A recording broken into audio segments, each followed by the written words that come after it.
بسم اللہ الرحمن الرحیم اللہم صل علی محمد النبی الأمی وعلی آلہ وسلم تسلیما۔ معجزات نبوی صلی اللہ علیہ وسلم کا انسائکلوپیڈیا۔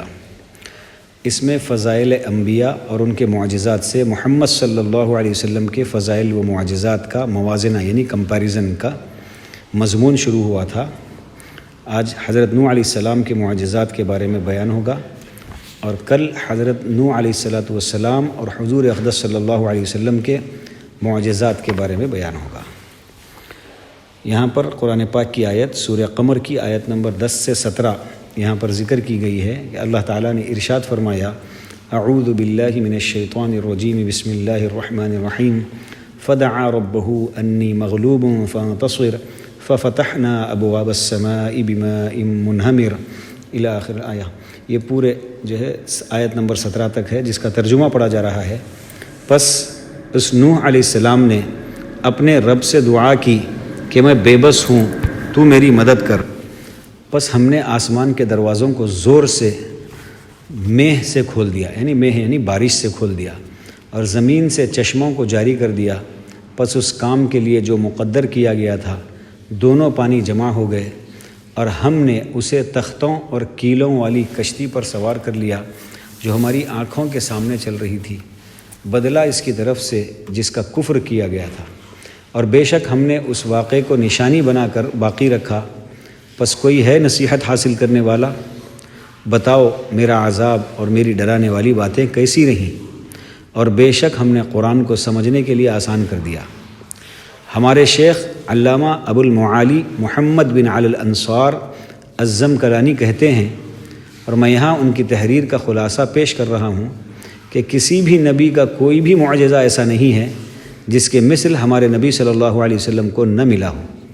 جب انہیں شمار کیا جائے تو طویل کلام درکار ہے، اور تفصیل لکھنے کے لیے کئی جلد کتابیں بھی ناکافی ہیں، لیکن ہم یہاں بعض معجزات کا ذکر کریں گے اور بعض کو چھوڑ دیں گے۔ اب ہم یہاں انبیاء علیہ السلام کے مشہور معجزات کا تذکرہ کرتے ہیں۔ انہی عظیم معجزات میں سے نوح علیہ السلام کا مومنین کے ساتھ کشتی میں نجات پانا ہے، اور اس میں کوئی شک نہیں کہ لوگوں کا پانی پر بغیر کشتی کے چلنا کشتی پر سوار ہو کر چلنے سے عظیم ہے۔ بہت سے اولیاء پانی کی سطح پر چلے ہیں، جیسا کہ رسول اللہ صلی اللہ علیہ وسلم کے صحابی علا بن حضرمی کا قصہ اس پر دلالت کرتا ہے۔ علا بن حضرمی کا قصہ امام بیہقی رحمۃ اللہ علیہ انس بن مالک سے روایت کرتے ہیں کہ اس امت کو 3 چیزیں ایسی ملی ہیں کہ اگر وہ بنی اسرائیل کو ملی ہوتی تو دوسری امتیں ان سے منازعہ نہیں کرتی۔ اور اس روایت میں ہے کہ حضرت عمر رضی اللہ عنہ نے ایک لشکر تیار کیا اور اس کا امیر علا بن حضرمی کو بنایا۔ انس بن مالک بیان کرتے ہیں کہ اس غزوے میں میں بھی تھا۔ ہم میدان جنگ میں پہنچے تو ہم نے دیکھا کہ لوگ ہم پر سبقت کر چکے ہیں، اور انہوں نے پانی کے آثار کو زائل کر دیا ہے، جبکہ گرمی بہت ہی سخت تھی۔ ہم اور ہمارے جانور بہت ہی پیاسے ہو گئے، اور وہ جمعہ کا دن تھا۔ جب سورج غروب ہونے کے لیے ڈھل گیا تو علا بن حضرمی نے ہمیں 2 رکعت نماز پڑھائی، پھر اپنا ہاتھ آسمان کی طرف اٹھایا، حالانکہ ہم آسمان میں کوئی چیز بادل وغیرہ نہیں دیکھ رہے تھے۔ اللہ کی قسم انہوں نے اپنا ہاتھ نیچے بھی نہیں کیا تھا کہ اتنے میں اللہ تعالیٰ نے تیز و تند ہوا چلائی اور گھٹا چھا گئی، اور تیز موسلادھار بارش ہونے لگی، جس سے تالاب اور گھاٹیاں بھر گئیں۔ چنانچہ ہم نے پیا، اپنی سواریوں کو پلایا، اور پینے کے برتنوں میں بھی بھر کر رکھ لیا۔ انس بن مالک کہتے ہیں کہ پھر ہم نے دشمنوں کا پیچھا کیا، لیکن وہ خلیج سے سمندر میں ایک جزیرے کی طرف کوچ کر چکے تھے، یعنی جا چکے تھے۔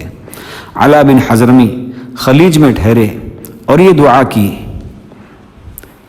یا علی یا عظیم یا حلیم یا کریم، یہ اللہ کے نام ہیں۔ پھر کہا اللہ کا نام لے کر پار کرو۔ چنانچہ ہم پانی عبور کر گئے، یعنی پانی کو بھی پار کر لیا ہم نے، لیکن ہمارے جانوروں کے کھروں کو پانی نہیں بھگایا۔ تھوڑی دیر بعد دشمنوں سے ہماری مٹ بھیڑ ہو گئی، یعنی مقابلہ ہو گیا۔ ہم نے انہیں قتل کیا، گرفتار کیے اور قیدی بنایا۔ پھر ہم خلیج پر پہنچے تو علا بن حضرمی نے انہی کلمات کو دہرایا جو پہلے کہا تھا، چنانچہ ہم نے پانی عبور کر لیا، یعنی پانی پار کر لیا، اور پانی نے ہمارے جانوروں کے کھر تک نہیں بھگایا۔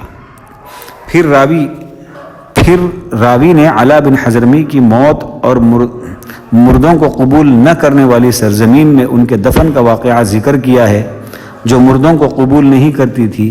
پھر لوگوں نے ان کی قبر کھودی تاکہ لاش کو اس زمین سے نکال کر کسی دوسری جگہ منتقل کر دیں، لیکن وہ قبر میں نہیں پائے گئے، اور قبر میں تا حد نگاہ روشنی جگمگا رہی تھی۔ پھر لوگوں نے قبر پر مٹی ڈال دی اور وہاں سے روانہ ہو گئے۔ اس کے آگے کا قصہ انشاءاللہ کل کی باب میں پڑھا جائے گا۔